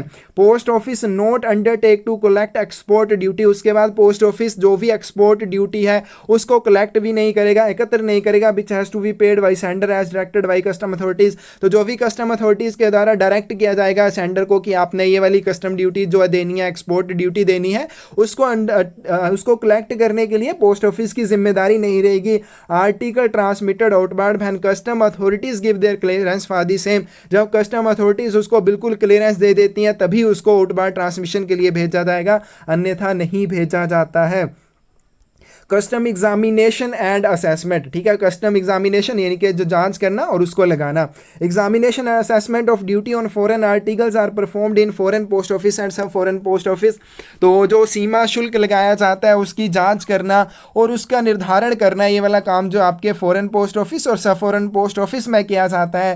Complaints about assessment of duty, जो ड्यूटी लगाई गई है, जो कस्टम ड्यूटी लगाई गई है उसके संबंधित आपको कोई शिकायत है, dealt only by custom authorities, उसको सिर्फ कस्टम अथॉरिटीज़ के द्वारा ही डील किया जाता है, ठीक है, उसके संबंध में कस्टम अथॉरिटीज़ को ही देखना पड़ेगा। Principal postal appraiser or postal appraiser ये हो गई custom authorities, are officers of custom department. तो यानी कि कोई भी कंप्लेंट है आपको ड्यूटी से संबंधित की ज़्यादा लगाई गई है या गलत लगाई गई है तो उस चीज़ के बारे में आपको जो संबोधित करना पड़ेगा कंप्लेंट को, वो किसे करना पड़ेगा, प्रिंसिपल पोस्टल अप्रेजर को या पोस्टल अप्रेजर को किया जाएगा। आगे आपके पास custom clearance fees every inward foreign article on which duty is levied subject to a postal custom clearance fee. Custom duty clearance, custom clearance fees क्या होती है, जितने भी आपके फॉरेन आर्टिकल्स होते हैं जिनके ऊपर ड्यूटी लगनी होती है उनके ऊपर कस्टम क्लियरेंस फीस ली जाती है, ठीक है। ये कस्टम क्लियरेंस फीस आप ध्यान रखना कि इनके ऊपर ली जाएगी, जितने भी इनवार्ड, ठीक है, इनवार्ड मतलब फॉरेन कंट्री से भारत में आने वाले जितने भी विदेशी लेख जिनके ऊपर ड्यूटी लगनी है उनके ऊपर कस्टम क्लियरेंस फीस जो होती है वो ली जाती है। Section 11 of Custom Act 1962 empowers the government to prohibit import of certain goods। तो जो आपके पास क्या है, कस्टम एक्ट 1962 का सेक्शन नंबर 11 है, इसके तहत सरकार को एम्पावर किया जाता है, ठीक है, सरकार के पास अधिकार है कि वो कुछ एक चीज़ों को इंपोर्ट पर, इंपोर्ट मतलब कि उसके आयात पर रोक लगा सकता है, उनको प्रतिबंधित कर सकता है। Import plus export of currency and bank notes without special permission of reserve Bank of India is prohibited. अब क्या करना चाहते हैं आप, करेंसी या बैंक नोट्स का, ठीक है, करेंसी या बैंक नोट्स का आयात या निर्यात करना चाहते हैं तो उसके लिए आपको क्या चाहिए, स्पेशल परमिशन चाहिए, और किसकी, reserve Bank of India RBI से आपको स्पेशल परमिशन लेनी पड़ेगी, अन्यथा इसको प्रोहिबिट माना जाएगा, आप नहीं कर सकते हैं। No person is authorised except with general or special permission of RBI. तो रिजर्व बैंक ऑफ इंडिया की स्पेशल परमिशन के बिना आप ऐसा नहीं कर सकते हैं, कोई भी व्यक्ति अधिकृत नहीं रहेगा। उसके बाद फिर से आपके पास मोस्ट इंपॉर्टेंट चीज़ें हैं, इंक्वायरीज एंड कंप्लेंट्स, पूछताछ और कंप्लेंट्स। शिकायतें कितने समय के भीतर कर सकते हैं आप, कोई भी लेख भेजते हैं वो गुम हो जाता है, ये कहाँ गया ढूंढो उसे, ये वाली चीज़ हो जाती है ना, जबकि मिल नहीं रहा है, ऐसी स्थिति में आप कंप्लेंट कर सकते हैं, लेकिन उसमें समय सीमा होती है, ठीक है। अब आप 10 साल पुराने वाले आर्टिकल के बारे में पूछेंगे तो भाई किसको पता होगा, लेकिन इसमें टाइम लिमिट होती है, वो आपको पता होनी चाहिए। Inquiries plus complaints regarding articles of letter mail and parcel mail in foreign post. विदेशी डाक में अगर आपको लेटर मेल या पार्सल मेल के लेखों के संबंध में कोई भी इंक्वायरी या कंप्लेंट करनी है, submit before lapse of 1 year, 1 साल की अवधि के भीतर भीतर आपको करनी पड़ेगी। Counting from day following the day on which article was posted, तो जिस तारीख को आपने आर्टिकल को पोस्ट किया था उसके अगले दिन से ये वाला 1 साल जो आपका गिना जाएगा, उसके भीतर आपने कर ली तो कर ली, नहीं तो फोन पूछेगा, कोई भी नहीं पूछेगा। Complaints regarding money orders, money order से संबंधित within a period of 1 year from date of issue, ये इंपॉर्टेंट है भाई, कई बार ये भी पूछ लिया जाता है कि कौन सी डेट से गिना जाएगा, डेट ऑफ पोस्टिंग से, following the date of posting, या डेट ऑफ पोस्टिंग की प्रीवियस डेट से गिना जाएगा, या उसी मंथ की लास्ट डेट से गिना जाएगा, ये पूछे जाते हैं। तो यहाँ पे अगर मनी ऑर्डर की बात करें, within a period of 1 year from date of issue, date of issue यानी कि जिस दिन उसको इशू किया गया था उसी दिन से 1 साल के भीतर आपको करना पड़ेगा। Complaint regarding VP and COD articles with in time limit of 1 year, और वीपी आर्टिकल और सीओडी आर्टिकल्स के संबंध में भी आपके पास ये लिमिट 1 साल रहेगी। और उसके बाद आपके पास कुछ इंपॉर्टेंट चीज़ें, एसपी ऑर्डर आपके पास हमने कर लिए हैं 2021 वाले, क्योंकि प्रीसीडिंग ईयर वाले पूछे जाते हैं, लेकिन कई बार एसपी ऑर्डर जो आपके इस साल वाले होते हैं उसमें कुछ इंपॉर्टेंट चीज़ें होती हैं। तो सबसे पहले एसबी ऑर्डर आपका 4/2022, इसमें क्या है, mandatory use of SB account for credit of monthly, quarterly, yearly in post office for MIS, TD और SCSS। तो इसमें क्या किया गया कि जो सेविंग अकाउंट है उसको मैंडेटरी कर दिया गया। कहाँ पे मैंडेटरी कर दिया गया कि आपके जितने भी MIS TD और सीनियर सिटीजन वाले अकाउंट खुलेंगे उसके लिए आपको साथ में आपका SB का अकाउंट जो है वो लगाना पड़ेगा। क्यों लगाना पड़ेगा? क्योंकि इसमें देखिए MIS में आपको मंथली इंटरेस्ट मिल जाता है और TD में आपको कैसे मिल जाता है ईयरली, और सीनियर सिटीजन में आपको क्वार्टरली मिलता है। तो उसमें क्या हो जाता है जो इंटरेस्ट होता है उसको एक्सेट्रा कुछ इंटरेस्ट नहीं मिलता।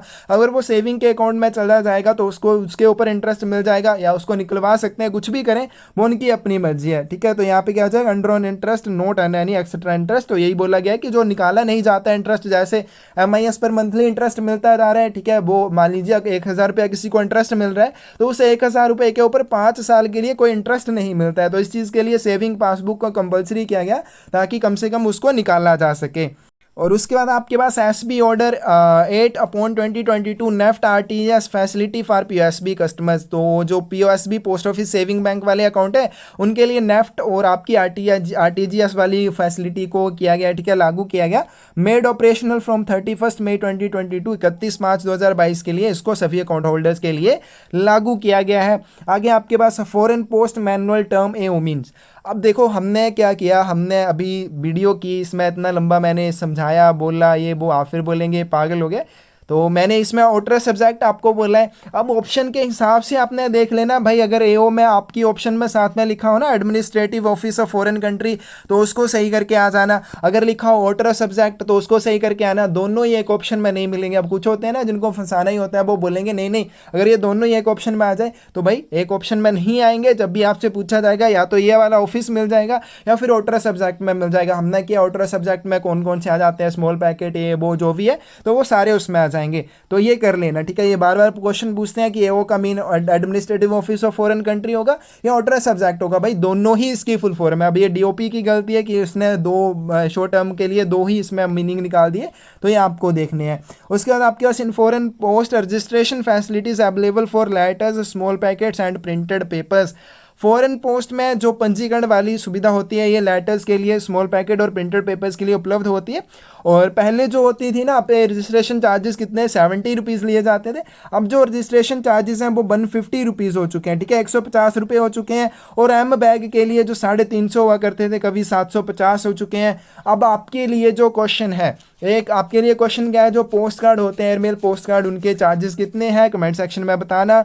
नहीं पता चले तो कमेंट सेक्शन चेक कर लेना, ठीक है। ये पोस्ट ऑफिस गाइड पार्ट 2 के जितने भी इंपॉर्टेंट क्वेश्चन मुझे लगते थे जहां से क्वेश्चन पूछे ही जाते हैं, क्योंकि ऐसा कोई भी क्वेश्चन नहीं मिलेगा आपको जो पूछा नहीं गया हो, कभी ना कभी पूछे जाते हैं, तो ये आपको सारे कर लेने हैं, ठीक है। और साथ में रेगुलर क्लासेस जुड़ना चाहते हैं स्क्रीन पे दिए नंबर पे हमें मैसेज करके हमारे साथ जुड़ सकते हैं। बहुत सारी फैसिलिटीज इसी तरह से आपको हर एक टॉपिक का रिविजन कराया जाता है, इंपॉर्टेंट क्वेश्चंस आपको करवाए जाते हैं। मैंने बहुत सारे क्वेश्चंस करवाए हैं important, post office guide part 2 volume 6, 7 के इतने ज़्यादा इंपॉर्टेंट क्वेश्चंस किए हैं, लगभग आपके 1000 के करीब, तो वो सभी एग्जाम में बार बार पूछे जाते हैं। तो उस तरह से क्वेश्चन की आपको PDF फाइल्स मिल जाती हैं पढ़ने के लिए, जो एग्जाम में बहुत ज़्यादा फायदेमंद रहती हैं। तो आप जुड़ के ज़रूर इन क्लासेस का फ़ायदा उठा सकते हैं। Thank you.